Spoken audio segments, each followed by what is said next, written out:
പ്രിയപ്പെട്ട കൂട്ടുകാരെ, ഇന്ന് ഞാൻ നിങ്ങളോട് സംസാരിക്കാൻ ആഗ്രഹിക്കുന്നത് സ്നേഹത്തെക്കുറിച്ചാണ്. അതിരുകളില്ലാത്ത സ്നേഹത്തെക്കുറിച്ച്. സ്നേഹമാണ് സാരമൂഴിയിൽ സ്നേഹസാരിന്റെ സത്യമേകമാണ്.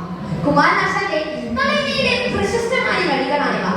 വിശ്വസ്നേഹത്തിന്റെ അത്യുത്തമമായ സങ്കല്പത്തെയാണ് അദ്ദേഹം അനുവാചകർക്ക് മുമ്പിൽ അവതരിപ്പിച്ചത്. എന്താണ് സ്നേഹം? അത് വെറും ഒരു വികാരം മാത്രമാണോ? സ്നേഹം എന്നത് വെറും ഒരു വാക്കാണ്? അല്ല, ഒരിക്കലുമല്ല. ഒരു വ്യക്തിയുടെ വളർച്ചയിൽ സ്നേഹത്തിന് വലിയ പങ്കുണ്ട്. സ്നേഹിക്കപ്പെടുമ്പോൾ നാം സുരക്ഷിതരാണെന്ന് തോന്നുന്നു. ഏത് പ്രതിസന്ധിയിലും മുന്നോട്ട് പോകാനുള്ള ധൈര്യം നൽകുന്നു. സ്നേഹമില്ലാത്ത ഒരു കുടുംബത്തിൽ കുട്ടികൾക്ക് ശരിയായ വ്യക്തിത്വ വികാസം നടക്കുന്നില്ല. പരസ്പരം സ്നേഹവും ബഹുമാനമുള്ള കുടുംബങ്ങളാണ് ആരോഗ്യകരമായ വ്യക്തിത്വങ്ങളെ വളർത്തുന്നത്. സ്നേഹം മനുഷ്യ ജീവിതത്തിലെ ഏറ്റവും വിലപ്പെട്ട ഒരു വികാരമാണ്. അത് മാതാവിന്റെ കണ്ണീരിലും പിതാവിന്റെ പരിശ്രമത്തിലും സുഹൃത്തുക്കളുടെ കൂട്ടായ്മയിലും സഹോദരങ്ങളുടെ പങ്കിടലിലും നിറഞ്ഞിരിക്കുന്നു. സ്നേഹം സമൂഹത്തിൽ പരസ്പരം സൗഹൃദവും ഐക്യവും പുലർത്തുന്നു. സ്നേഹമില്ലാത്ത ഒരു സമൂഹത്തിൽ പരസ്പരം സഹകരണമോ വിശ്വാസമോ ഉണ്ടാവുകയില്ല. നമ്മുടെ എല്ലാം ജീവിതത്തിൽ നമുക്ക് സ്നേഹത്തിന്റെ വിവിധ ഭാവങ്ങൾ കാണാൻ കഴിയും. ഒരിക്കൽ ഒരു സന്യാസി ഒരു ജയിൽ സന്ദർശിച്ചു.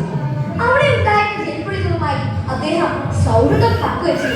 ആ കൂട്ടത്തിൽ കൗമാരക്കാരനായ ഒരു കുട്ടിയും ഉണ്ടായിരുന്നു. അവന് സംഭവിച്ച വിധിയെക്കുറിച്ചോർത്ത് അദ്ദേഹത്തിന്റെ മനസ്സ് ആർദ്രമായി. എന്റെ കുട്ടി, ഈ കുറ്റവാളികളുടെ കൂട്ടത്തിൽ നീ എങ്ങനെയാണ് വിട്ടു? അദ്ദേഹം സ്നേഹത്തോടെ അവന്റെ തോളിൽ കൈവച്ചുകൊണ്ട് ചോദിച്ചു. അവന്റെ കണ്ണുകൾ നിറഞ്ഞു തുമ്പി പറഞ്ഞു, ചെറുപ്രായത്തിൽ ഇതുപോലെ സ്നേഹത്തോടെ തോളിൽ കൈവയ്ക്കാൻ ആരെങ്കിലും ഉണ്ടായിരുന്നെങ്കിൽ ഞാൻ ഇന്നിവിടെ എത്തുമായിരുന്നില്ല.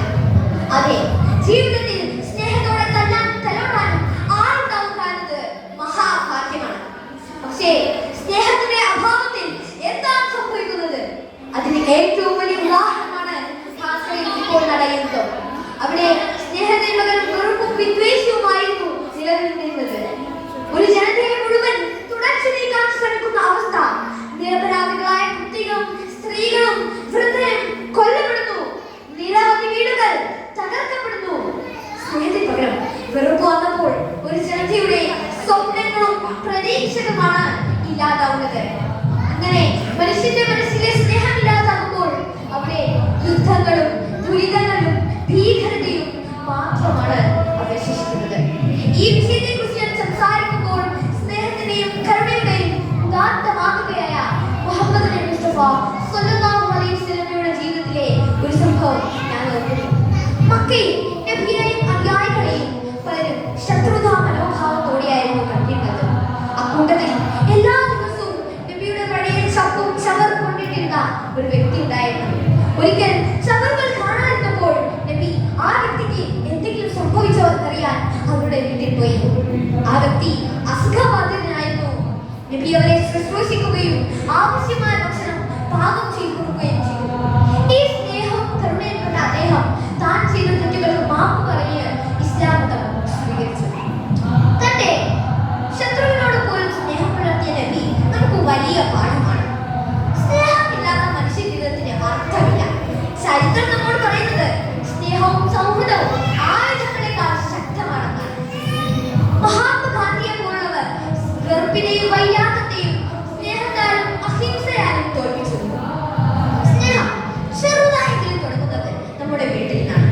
കുടുംബാംഗങ്ങളോട്, സുഹൃത്തുക്കളോട്, അയൽക്കാരോട്, പ്രകൃതിയോട് സ്നേഹം പങ്കുവച്ചാൽ അത് ഈ ലോകത്തെ സമാധാനപൂർവ്വമാക്കാൻ സഹായിക്കും. അതുകൊണ്ട് സുഹൃത്തുക്കളെ, നമുക്ക് സ്നേഹിക്കാം അതിരുകളില്ലാതെ. ജാതിയുടെയും മതത്തിന്റെയും വർഗത്തിന്റെയും ദേശത്തിന്റെയും അതിരുകൾ നമ്മുടെ സ്നേഹത്തിന് തടസ്സമാകരുത്. സ്നേഹം നമ്മുടെ മനസ്സിൽ ഉത്ഭവിക്കേണ്ട ഒരു നന്മ